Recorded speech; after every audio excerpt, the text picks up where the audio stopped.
সিলেট ভোলাগঞ্জের লুটকৃত 40,000 ঘনফুট সাদা পাথর ডেমরা থেকে উদ্ধার করেছে র্যাব 11, যার বাজার মূল্য আনুমানিক 80 লাখ থেকে 1 কোটি টাকা। সিলেটের কোম্পানিগঞ্জ উপজেলার পর্যটন কেন্দ্র ভোলাগঞ্জ।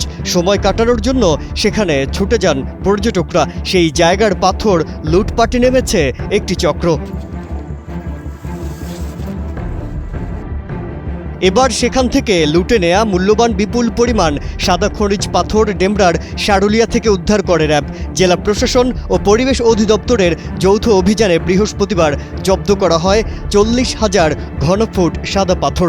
ডেমরার শারুলিয়ায় শুকুরশি ঘাট এলাকায় এ অভিযান চলে।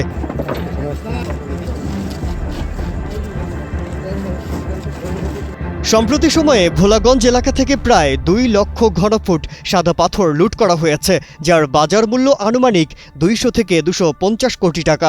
পাশাপাশি প্রায় 6 লক্ষ ঘনফুট বালু লুটপাট হয়েছে, যার বাজার মূল্য প্রায় 240 কোটি টাকা। অবৈধভাবে উত্তোলিত এসব পাথর স্থানীয় দয়ার বাজার, কলাবাড়ি ও ভোলাগঞ্জের 10 নং ঘাটে জমা করে বিভিন্ন ক্রাশার মেশিনে পাঠানো হতো বলে জানা গেছে। সাদা পাথর লুটপাট বন্ধে ইতোমধ্যে আইন শৃঙ্খলা বাহিনী অভিযান শুরু করেছে। এরই ধারাবাহিকতায় নারায়ণগঞ্জ র্যাব 11, জেলা প্রশাসন ও পরিবেশ অধিদপ্তরের অভিযানে রাতে ঢাকার ডেমরার শারুলিয়া এলাকায় আনুমানিক 40,000 ঘনফুট আস্ত ও ক্রাশড পাথর জব্দ করেছে।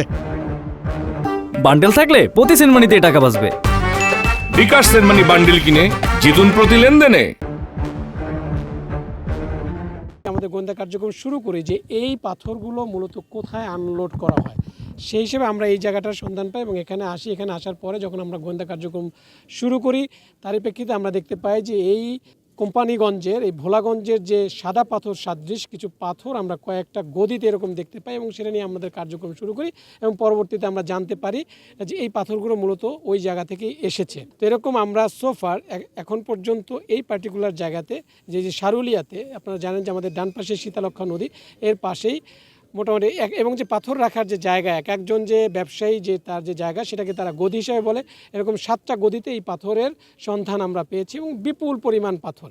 এবং এই পাথরগুলো তারা মূলত আপনারা অলরেডি দেখেছেন যে ট্রাক থেকে একটা পার্টি হাফ আনলোডের একটা দেখেছেন এবং এটার পাশেই একবারে সংলগ্ন অন্যান্য পাথরগুলো দেখেন দূরে দূরে রাখা।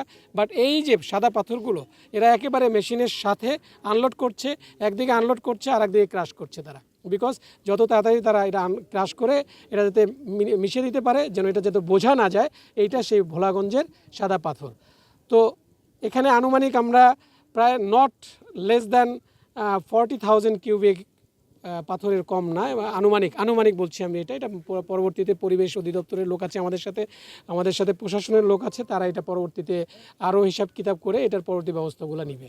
সো আমাদের আসার ইনফরমেশন পেয়েই তারা হয়তো বা পালিয়ে গিয়েছে, বাট এটার সাথে সংশ্লিষ্ট আমরা এখনও পাইনি। বাট এই প্রতিষ্ঠানগুলোর মালিক কারা এটা আমাদের ইসে আছে। আমরা পরবর্তীতে পরিবেশ অধিদপ্তরও আছে এবং জেলা প্রশাসনও আছে, তারা যে ব্যবস্থা নিবে সেইটার প্রেক্ষিতে আমরা পরবর্তী ব্যবস্থাগুলো আমরা গ্রহণ করব। অবৈধভাবে উত্তোলিত এসব বিপুল পরিমাণ পাথরের অনেকাংশ মেশিনে ক্র্যাশ করা হয়েছে। 7টি প্রতিষ্ঠান থেকে এসব পাথর জব্দ করা হয়, তাদের মালিকপক্ষের তালিকাও করা হয়েছে। অভিযানের অগ্রগতি সম্পর্কে বিস্তারিত পরে জানানো হবে, এমনটি জানিয়েছেন র্যাব 11-র lieutenant colonel HM Sajjad Hossain. Mazharul Alam, Kaler কণ্ঠ।